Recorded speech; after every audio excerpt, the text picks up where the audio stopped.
What's happening? Happy hump day to all of you. Thanks for joining me. As always, we have one heck of a report from Greg Bedard on Jerod Mayo. Yesterday it came out. We'll get to that report from Greg regarding Mayo, his past, his present, his future. We'll get to that soon, but a couple of other things that we have to address off the jump.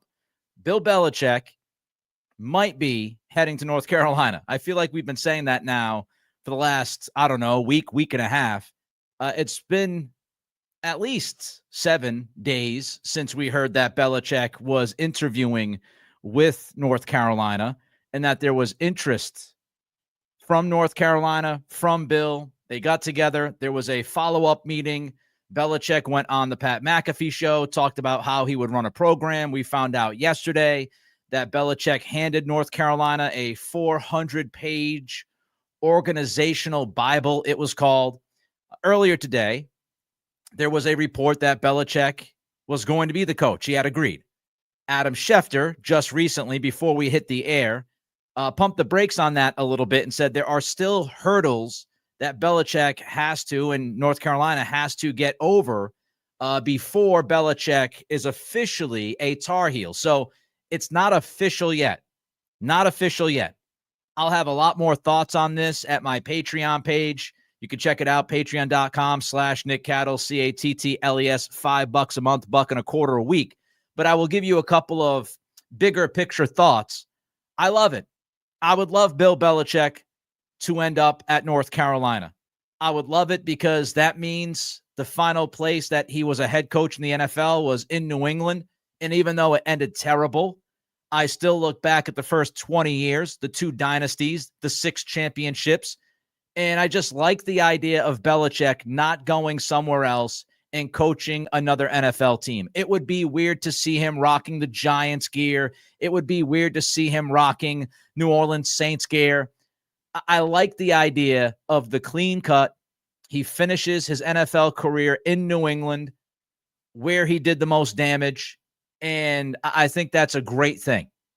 Secondly, I'm going to enjoy, if he does make the jump to college, I'm going to enjoy watching the challenge of Belichick transitioning to college football and all the things that entails. I don't think it's going to be an easy jump. It's going to be fascinating to watch how he handles the business of college football, how he handles college players versus NFL players.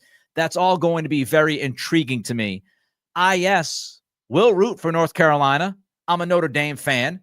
I'm certainly not going to root for North Carolina when they play Notre Dame, but I will certainly root for North Carolina if Bill Belichick is the head coach. I would like to see him win. I would like to see him go out as a winner, not necessarily a national championship. I don't know if he can get that program to that kind of level before he turns 75, 76 years old. But I would love to see North Carolina win games and Belichick win games and go out on a much higher note than he did last year with the Patriots. And finally, I also love the idea of just watching Belichick coach the youth and how that's going to look, how it's going to sound, how it's going to feel from, a player standpoint and how the team approaches the game. So I'm fascinated by this story. I think Belichick to North Carolina is awesome. It's awesome for college football. I do think it'll be great for Belichick. And for me, personally, can't speak for you, but as a Patriots fan and a media member here in New England, it's a great story for me because now I don't have to necessarily root against Bill Belichick because he's going to be in the college game. All right, some other stuff before we get to Jerod Mayo. It was a pretty busy news cycle the last 24, 36 hours with the Patriots. Cole Strange has been activated off the PUP list. What I would do with Strange, because I know there's a lot of back and forth. Would you play him at left guard? Do you play him at center? I would keep Strange at left guard, at least for the rest of this season. Number one, he's played left guard his entire NFL career. He has 0.0 game snaps at center. Left guard has been a problem for the Patriots all season long. And Ben Brown's been good. Ben Brown's been good at center. Taylor Kyles from CLNS posted this. According to Pro Football Focus, Ben Brown's 1.3% pressure rate allowed since week 10 is the third lowest among centers. So he's been good. Ben Brown has been good at center. I don't want to shoehorn Strange into that spot. He's never played. The idea of Drake May having chemistry with the center is important to me. I don't want another wrinkle or obstacle in the way of Drake May's development over the final month. I don't want somebody new snapping to him. Keep it the way it's been. I would rotate Cole Strange with Layden Robinson at left guard. That's what I would do. Let's see what the Patriots do on Sunday if Strange is going to be out there. And Jerod Mayo said that he's hopeful that Cole Strange will play against the Cardinals. Other Patriots news, KJ Osborn was released yesterday. That's not surprising news. We thought it might happen earlier than it did. I don't think this necessarily means that Jalen Polk and or Javon Baker are going to get more snaps at wide receiver. The reason why I say that is because Osborn has been a healthy scratch. Even with Osborn being a healthy scratch the last few weeks, Baker is still hardly getting on the football field at the wide receiver position, and Jalen Polk has mostly been used as a blocking wide receiver. So I'm not necessarily sitting here and saying, oh, it's a guarantee that Polk and Baker get more time now that Osborn's out. I still think you see a lot of Kendrick Bourne, Kayshon Boutte, and Pop Douglas. And Jalen Polk's going to have to earn the right to run more routes and be more involved in the passing game. And Baker's going to have to earn the right to get onto the field. Yes, it's less of a numbers game, but I don't know if it's going to be that impactful regarding the rookie wide receivers. Meanwhile, Elliott Wolf needs Jalen Polk to pop over the final 4 games. Polk, up to this point, has been an absolute bust. It would be significant if Polk could show some life over the final 4 weeks of this season. The Patriots going into next offseason, right? You have to imagine that you're looking at 2 wide receivers, not just 1. You need a wide receiver 1, but because of Jalen Polk's inability to prove he could be a 2 at the NFL level, you also need a 2. So can Jalen Polk try to change that math? He can try. I don't think he's going to be able to do enough by the end of the year for the Patriots to feel like they have a number 2 receiver on their hands. Can he do enough over the final 4 weeks to maybe make them believe that he could be a 3 receiver? Yes, that's possible. But I think if you're going forward here the next 4 weeks, you're looking at Pop, Boutte, and Kendrick Bourne, Jalen Polk getting the same amount of snaps he's gotten over the last few weeks unless he really steps up, and Baker just trying to get on the damn field. Last note, the Patriots signed a kicker to the practice squad. Mike Garafolo reported this yesterday. The Patriots are expected to sign John Parker Romo. One day after he cleared waivers from the Vikings, Romo went 11 for 12 on field goal attempts from Minnesota while their starting kicker was injured. Mark Daniels posted that Joey Sly is ranked 27th in the NFL in field goal percentage at 78.6%. Competition never hurts. If you're wondering, Nick Folk has made 96.2% of his field goals since Belichick traded him. Not great, Bob. All right, we're going to get to Mayo. It's time to get to Mayo. It's time to get to Greg Bedard's report yesterday. Boston Sports Journal, I called it a magnum opus because it was a pretty long piece of work from Greg. We will get to that in a minute. But before we get to Jerod Mayo, I got to give you the reminder. Don't forget to click that thumbs up while you're watching the YouTube channel. More likes means more eyeballs, helps us beat that YouTube algorithm and builds the support for this program. So don't forget to click that thumbs up. Don't forget to throw a comment in. Are you happy if Bill Belichick lands at North Kakalaka? Will you be rooting for Belichick at UNC if he does finish the negotiation with that program and is their head coach? What do you make of Cole Strange? What do you do with Cole Strange as he comes back from the PUP list? Do you put him at left guard like I would do? Or do you try him at center? So don't forget to click that thumbs up. Don't forget to throw a comment in. Those 2 things help us build this audience. And also subscribe to the channel. The next goal is 5,500 subscribers. So like, comment, and subscribe. My Spotify, Apple Pods people, you can also help us out by rating the program, he meant to say, and reviewing it as well, throwing some comments in at those 2 spots. All right, let's get to this Greg Bedard, Jerod Mayo story that came out yesterday at Boston Sports Journal. There is a lot here. There's a lot here. So what I'm going to do is I'm going to break down pieces of this story one by one. We're going to go through it. I don't want to read it in its entirety and then go back and try to fill in the blanks. That would be a mess. So we're going to go step by step with this one. Bedard writes, chances are likely that Mayo returns, but there are organizational sources who believe he needs to keep the team competitive in the final 4 games. Let's stop there. All sources have agendas. I don't know who Greg Bedard's sources are, but somebody is talking. And somebody, if not multiple people, are letting Patriots fans know that if this doesn't get back on the tracks, if it's an unmitigated disaster over the next month, in the final month of this season, that Mayo could be gone. He could be gone.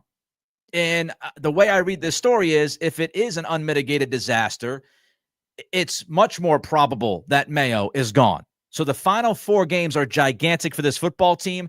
They're especially gigantic for Jerod Mayo. Now, we don't know who the sources are. Are these sources close to Robert Kraft? Are these sources within the building trying to nudge Kraft in a certain direction? I would agree. I would agree with this thought. This team needs to be competitive over the final 4 weeks of this season. If this team is not competitive, I don't know what would hold you to Jerod Mayo and bringing him back in 2025, other than organizational chaos. That's a conversation, I think, for a different day.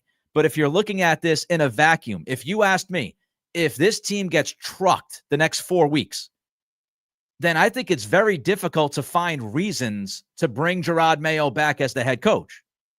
I just think it would be very, very difficult to justify that if the last 4 weeks of this season, they look like the first 13 games of this season. Now, yes, there have been a number of one-score games. We know that. A lot of those one-score games have been against bad teams, mediocre teams.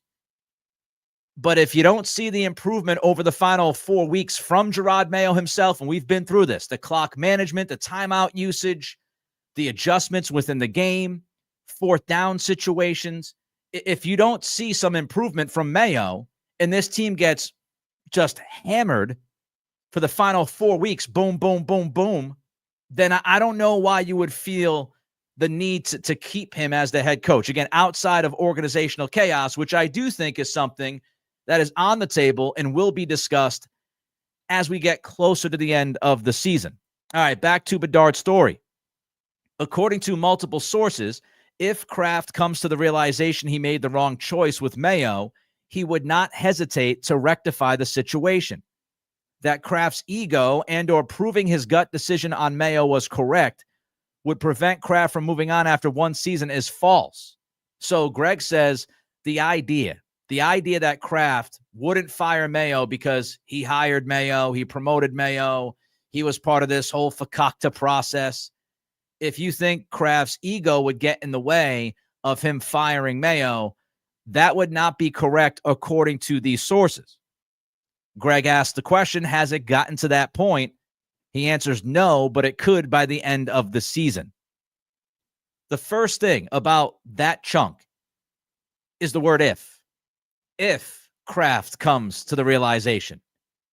We don't know if he will come to that realization. We don't know if the Patriots, if they're trucked the next 4 weeks and we see no improvement, we have no idea if that's going to make Kraft come to that realization of, hey, man, I made a mistake. I've got to make a move. So if Kraft comes to the realization, if he doesn't come to the realization, then Mayo's coming back for 2025. Begs the question, how bad does it have to be? I think all of us have something in mind, right? Again, if it's not competitive, if they get steamrolled, if I see no improvement, then I think unequivocally Mayo's on the chopping block. But how competitive does competitive need to be? If you're playing the Buffalo Bills and you lose to the Bills by 10 points, is that competitive? Because of how good the Bills are and what you are. Especially at the end of a season, you're playing for nothing. They're playing for a lot. So this is all subjective, and it changes according to who you're talking to and talking with. I mean, Kraft might look at 2 losses to the Buffalo Bills by 10 points each and say, we lost by 2 possessions to one of the best teams in football. Not going to fire him over that. Now, if the Patriots lose by 3 touchdowns to the Bills, maybe that would get Robert Kraft going a little bit. He'd say, that wasn't even competitive. 3 touchdowns, that's a joke. We're not getting any better. So it all relies on Kraft coming to the realization, how bad does it have to be to force Kraft into that realization? I would suggest not to bank on it. I am not expecting Kraft to get to that realization by the end of the year. I think it would have to be embarrassing for the Patriots for Kraft to pull the trigger. I think Kraft would have to see Mayo get humiliated multiple times over the final 4 weeks of this season before he thinks about pulling that trigger. I think it has to get to that point because I don't think Kraft is in any hurry to say goodbye to Mayo. I don't think Kraft wants that egg on the face. And so I believe he's got to see it be really, really, really bad before saying, all right, we're moving in a different direction. Now, it's possible Kraft could get to that realization by season's end, but Mayo is safe right now. If I had a bet on it, I'd say Jerod Mayo's coming back in 2025. Let's get back to Bedard's story. This is interesting.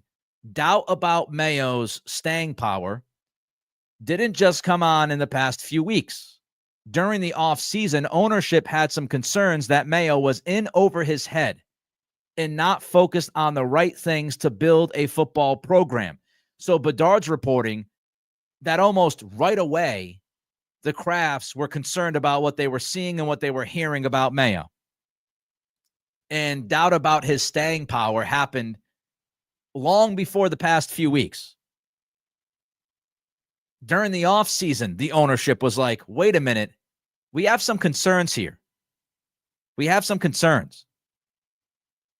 Bedard continues, the Krafts were alarmed when the team was 1-6, which is the time ownership started to have communications around the league. It wasn't just about how to support Drake May, but also about how to support Mayo better going forward, which Bedard writes is the preference, and if that was even possible.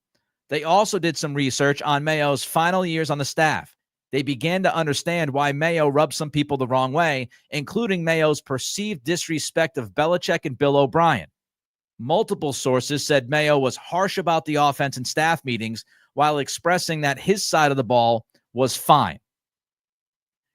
Here's what bothers me the most about that chunk from Bedard. Why? Why did it take ownership?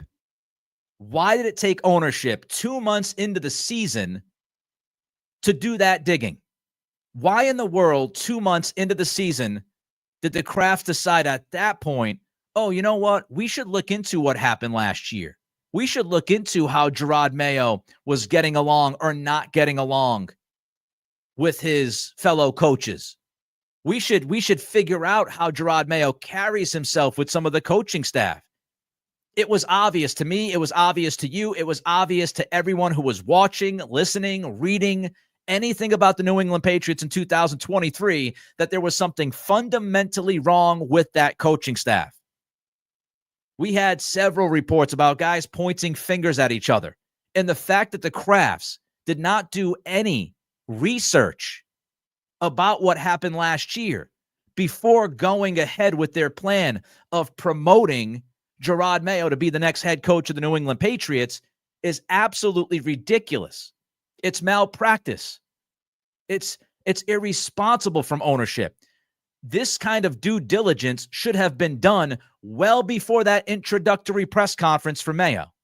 And the fact that it wasn't is just the latest example of how bad this process was by Robert Kraft. And it doesn't mean that Mayo is going to continue to fail as a head coach. It doesn't mean he's going to be great as a head coach. I'm just looking at the process. And I've said this from day one.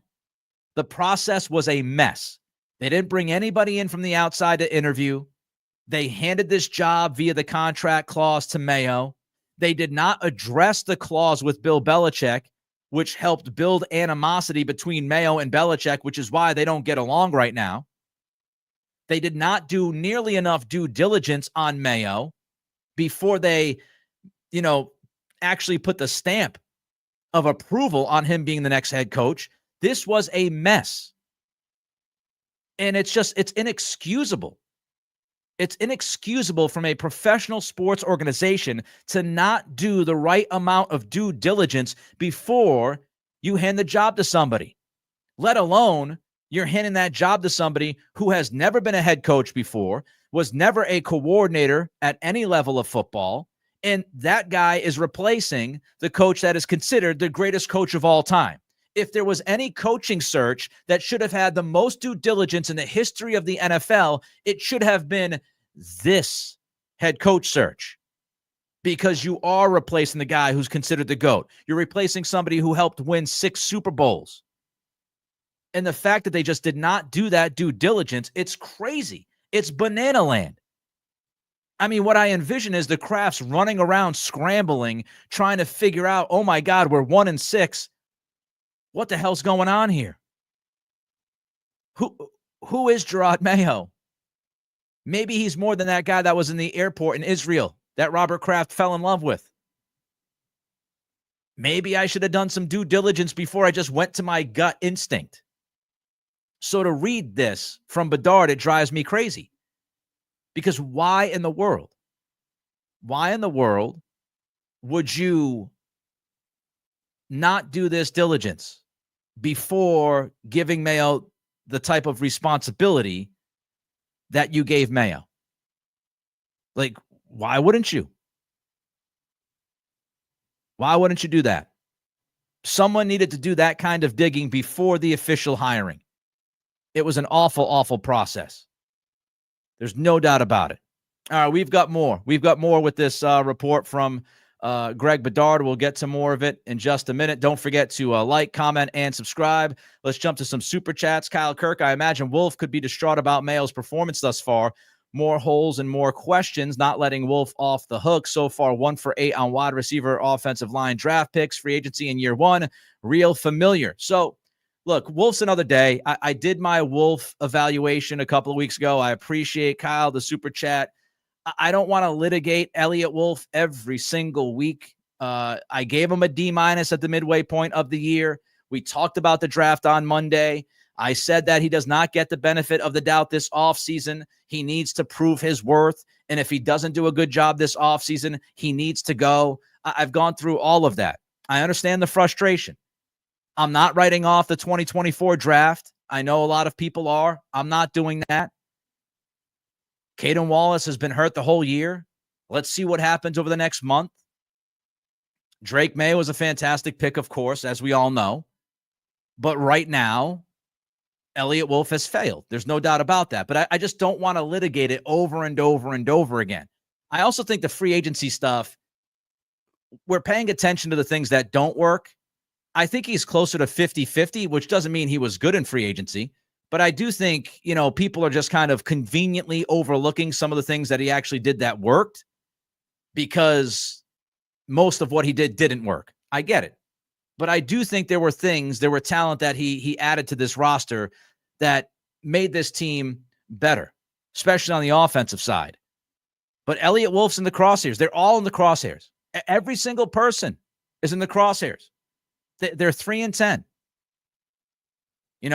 Again, Alex Van Pelt to me is the safest coach. If you're looking at coordinators and the head coach, I think Alex Van Pelt should be the safest guy on this staff.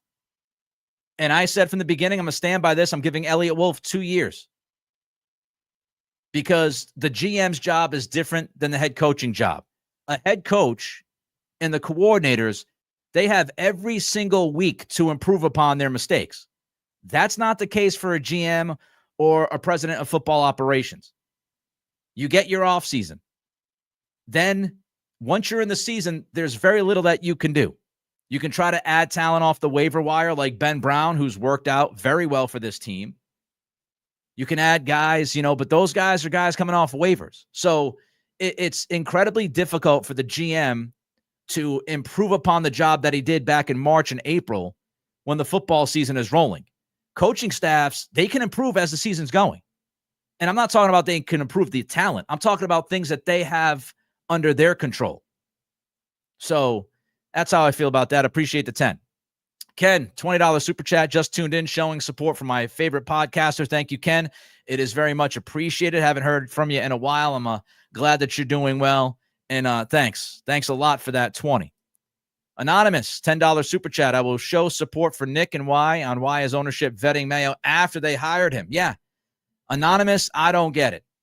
I don't know why you're going through the vetting process. I don't know why you're going through that due diligence, which seems to me to be a very important, or should have been a very, very important aspect of hiring the next head coach for this organization. So I don't get it. Utter lack of due diligence. It's troubling. It's troubling. All right. Continuing, we've got more here. The Crafts are no dummies, Bedard writes, with a young, talented quarterback, a likely top 3 pick, $117 million in effective cap space, a new building to house football operations, and well-respected ownership. The Patriots would be the most attractive job if it was open by far. Now, this is a part of the story that I found pretty interesting, and we've talked about this idea of how attractive the job was last offseason, how attractive the job was with offensive coordinator heading into last offseason. Bedard makes the point here that the Patriots gig, if Robert Kraft came to the realization that Mayo just wasn't working out and they were going to pivot, they were going to go in a different direction and replace Mayo, that this job right now would be the most attractive job that would be available to coaches that are looking to be head coaches in the league. And so I was thinking about this. I don't know if Greg is right on that. I think Chicago is pretty interesting. I think Chicago has, a lot of things going for it. They have a lot of talent on that roster. It is one of the most historical franchises in football, of course. Bears fans are just awesome. They love their team. I think Chicago would be a pretty enticing opening for anybody who wanted to be a head coach. You're just getting Caleb Williams, the number 1 pick in this past year's draft. So I think Chicago's pretty sexy. The Jets, give me a break. The Jets are a big yuck. Who wants to go work for Woody Johnson and inherit maybe Aaron Rodgers and that mess? Vegas, to me, it's a rebuild. You need a quarterback. So I do think the Patriots are ahead of Vegas because they already have the quarterback. Cleveland, if Stefanski is dumped, even though it sounds like Stefanski might be safe, they have the quarterback problem. They have the Deshaun Watson problem. They have their history and the history of issues that they have run into time and time again. Jacksonville's interesting. Shad Khan's an owner who's pretty much hands-off. If you believe in Trevor Lawrence, Jacksonville could be a very interesting opening. The Giants are similar to the Raiders. That's a rebuild. They have to find the quarterback. If the Cowboys decided to move on from Mike McCarthy, I think it's very difficult for some coaches to go work for Jerry Jones, so you have that problem. New Orleans is in cap hell, and they don't have a quarterback if you don't believe in Derek Carr. So I would put the Patriots, again, if they decided to move on from Mayo, I would put the Patriots in the top 2 or 3 of options. I would put them up there with Chicago. I would put them up there with Jacksonville. I think they're ahead of the Jets, Vegas, the Giants, the Browns if they fired Stefanski, Dallas because of Jerry Jones, and the Saints because of their cap issues. Let's get back to Bedard. Are the Crafts going to be content with Mayo that he just needs to grow into the job? Some around the team have their doubts. So this thought process of, well, he'll just get better, that Jerod Mayo is going to get better. He will inevitably be better in year 2. He's going to learn from his mistakes. He's going to learn from the things that he did well and didn't do well, and that's going to make him better in 2025. Bedard says that there are people around the team that have their doubts that the Crafts will believe that Mayo will just grow into the job, that's not something that should be, just taken for granted. And I said this yesterday on the podcast I do with Greg. Jerod Mayo has consistently talked about next year, getting better for next year, year two, year two, year two. And some people might be wondering why. Why is he talking about next year? You still have 4 games left. And my point to Greg was that it was pretty political, right? It's kind of a political approach. You run on your record. You can run on hope. Some candidates run on fear. Like, oh, if you stick with this candidate, you're done. If you stick with this candidate, things are just going to get worse. Everything's going to hell, right? Jerod Mayo, he doesn't have anything tangible, really, at least to me. He doesn't have anything tangible to point to during the 2024 season that would lead you to believe that he's going to be very good next year or that he's going to get better next year. So when you don't have anything to necessarily point to right now, what do? You point towards the future. You sell the team on hope. You sell the fan base on hope. Everything's going to be okay. We're going to be fine. I'm going to learn from my mistakes, but it's far from a guarantee. So I think Mayo has been selling hope during these interviews and with these press conferences because he can't sell you on the present. He can't sell you on the job that he's done to this point. So he's trying to sell you on the future. He's trying to sell you hope, optimism. Things will be all right. And a lot of people, I'll say it one more time, a lot of people bring up Dan Campbell. And yes, it's possible. Jerod Mayo might end up being the next Dan Campbell. But it's also possible, and if you look at it numbers-wise, it's more probable that Mayo ends up being yet another head coach that wasn't ready, wasn't good enough, didn't figure things out, and did not get markedly better. But yes, he could have a year 2 bump. And the roster, building the roster to be better, would certainly help Jerod Mayo's case. But I don't think we could just look at Mayo and say, oh, well, Dan Campbell, he went from this to that in Detroit and everything was great. Yeah, he did. But that doesn't mean that Mayo's going to. I hope he does. If he stays here, I certainly hope they're winning football games next year. I certainly hope Mayo is a better coach in 2025. But it's not a guarantee. He could fail like a lot of other people have failed at the job. If Mayo does not improve, let's remember this. If you buy into the hope and you say, all right, Jerod Mayo, he deserves more than 1 year because it was 1 year, the roster wasn't good enough. All of those arguments are fair arguments. He didn't get the best shake, so we're going to give him another season. If you do that, you have to understand, if you're the Crafts, that if Mayo does not improve in 2025, you have now wasted that season. So you wasted 2024 because you didn't necessarily improve as a team. Drake May has, the offense has, but most of the other parts of this team have not improved. Mayo has not improved as a head coach, not in my eyes. Not yet. So you went through 2024 with no significant improvement, and you went into 2025 and you didn't have any more improvement in 2025. So you ended up wasting 2025 because you decided to bring Mayo back and he did not get better. And now we're having a conversation midway through next season about, all right, well, who's going to be the next head coach for Drake May? And the Patriots are going to have to rip it all down again.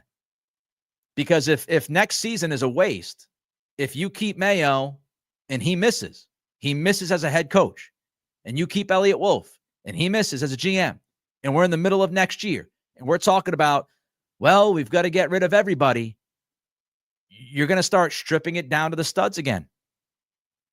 You're going to start, you're going to strip it down to the studs, and you're going to start all over again. And it's, well, we rebuild number 3. We had the Belichick rebuild, didn't work out. We had the Wolf Mayo rebuild, didn't work out. Who's next on The Price is Right? So if you keep them, you got to be right. Let's get into Mike Vrabel. Bedard writes, the Mike Vrabel factor can't be discounted. Will the Crafts pass on him again and risk losing him to the Jets? Or will they realize Vrabel is exactly like their previous successful coaches and both of their hires, Carroll and Belichick, and go back to their tried and true formula? Look, I would have picked Mike Vrabel last year if I were the Patriots, if I didn't have that contract clause, which they had, which was just, again, outrageous, I would have went with Vrabel over Mayo. I said that during the process. I stand by that today. I would have went with Vrabel. The contract clause made that difficult. The other part of it, though, is we're not really sure where Vrabel stands. And what I mean by that is, yes, they could. Let's hypothetically say the Patriots moved on from Mayo. It was a disaster of a last month. They moved on from Mayo, and they want to replace Mayo with Mike Vrabel. There are some questions and there are some possible issues to that hypothetical. How much personnel power does Mike Vrabel want? Are you willing to give Vrabel personnel power? Does he want to be a mini Belichick? There were some rumors last year during the offseason that Vrabel wanted more of a heavy hand in the personnel part of the business. Now, is that because he wasn't given a heavy hand in Tennessee and he just wants to be involved? I don't know. These are questions you would have to ask. You would have to vet this process out. So how much personnel power does Mike Vrabel want? If you bring Mike Vrabel in, who's going to be the GM? Does Vrabel pick the GM? Because remember, in like 98% of these cases, if not 99% of these NFL cases, you bring the GM first and then they pick the head coach, which was another problem with the process that the Crafts went through last offseason.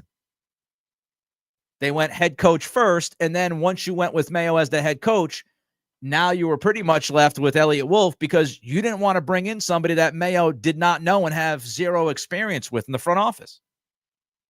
So if you are going to bring Vrabel in, do you go off of who Vrabel wants as the GM? That's not necessarily great. The other part of it is if you bring in Mike Vrabel, you're bringing in another defensive head coach, which means you have to find an offensive coordinator to help with Drake May unless Vrabel's going to keep Van Pelt. Vrabel might not want to keep Van Pelt. Vrabel, I would think, would want his guys. And if you're thinking Arthur Smith, why would Smith leave Pittsburgh? And I just read this morning on ESPN that Smith might end up being one of those guys who teams are looking at as far as a head coach. Because when he was in Atlanta, he didn't have any good quarterbacks to work with. And now he's done a really good job in Pittsburgh. So, yes, you could go to Vrabel, but that brings in so many different questions. Personnel-wise, power-wise, structure-wise, who's the GM? What's the coaching staff look like? If Vrabel brings in a hotshot offensive coordinator, does that hotshot offensive coordinator leave after 2025? And then Drake May has, now 3 offensive coordinators in his first 3 seasons, which is a disaster. So it's not just easy. That's why the process last offseason and the decision-making by the Crafts is just so critical. Ryan Lee, $2 super chat. Did they ask why he failed other head coach interviews? I would guess not, Ryan. I mean, they didn't interview Mayo for the head coach job. They obviously did not do the due diligence as far as Mayo and the coaching staff from last year. So, the way it reads is that, and this has been the case from the beginning, not just this Bedard report, but Robert Kraft loved himself some Jerod Mayo. He was sold on the idea that Mayo was going to be great back in 2019 before Mayo was even a freaking coach. And Mayo got on the staff, and there was some talk about him maybe going to another team to be a defensive coordinator. I think Kraft panicked. He wanted to keep Mayo here. He thought Belichick only had so much time left, and he figured, I'm going to build this perfect succession plan, and I'm going to bring Mayo into the fold as the next head coach. We'll put it into his contract so we're protected. He can't go anywhere else. And when Belichick rides off into the sunset, we've got our next guy. But Kraft fumbled the ball multiple times throughout that process. He didn't tell Belichick about the clause in the contract, which is just a major problem. He did not vet Jerod Mayo. He did not, open the door for Mayo to go to other teams and maybe learn other things before coming back to New England. So if you want to know who deserves most of the blame here for what's going on, it's Robert Kraft. The shoddy process led you to this. Hopefully it gets better. Greg Fields jumps in, $10 super chat, hump day super chat. Think Mayo will get another year. Thank you, Greg. I think he gets another year too. Again, unless the next month is just atrocious, I think he comes back. Terry with a $50 super chat. Again, the generosity through the roof from our friend Terry. Great show as always, Nick. Thank you, Terry. I appreciate the kind words, and I appreciate the $50 super chat. Just your continued support of this program, again, means the world to me. I know I've said that a lot, but it truly, truly does. It just means the world to me. Thank you for the 50, Terry, and good luck with your surgery coming up. All right, let's wrap this thing up. One more blurb from Greg Bedard. As of today, I would say the odds are strong that everyone is retained and they try to add some more experienced hands and swap out some positional coaches. But the final 4 games will have an impact one way or the other. So here's what we got. The idea of, all right, if you keep Mayo, right? We just went through the Vrabel scenario. Let's say you keep Mayo. And let's not look even into the 2025 season. Let's just look into the right now. You keep Mayo, and the idea is that you're going to surround him with more experience. You're going to surround him with better positional coaches. My first question is, did Jerod Mayo grow his network in the last 9 months? Because one of the major problems about Mayo coming into the job was that he did not have a big network of people. We talked about this on the podcast several times. He grew up in New England's football operation. He didn't go outside of New England to learn. You know, Vrabel went to Ohio State. He went to the Houston Texans. He went to Tennessee. This year he's in Cleveland. Mayo never went anywhere else. So he did not have an opportunity to work with a bunch of different coaches. So he had no network, which is what led you to Elliott Wolf having the call at offensive coordinator, because Mayo didn't know anybody. I mean, he knew maybe Nick Caley, but Caley turned down a big-time contract from the Pats, said, thanks, but no thanks, I'll stay in L.A.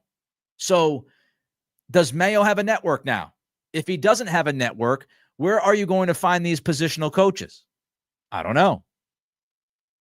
Can they find upgrades from what they have right now?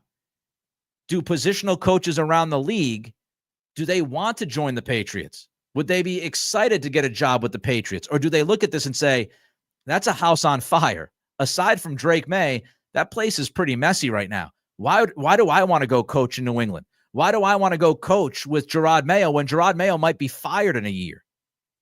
So not only can you find positional coaches, can you find positional coaches that would be upgrades over the current positional coaches that you have?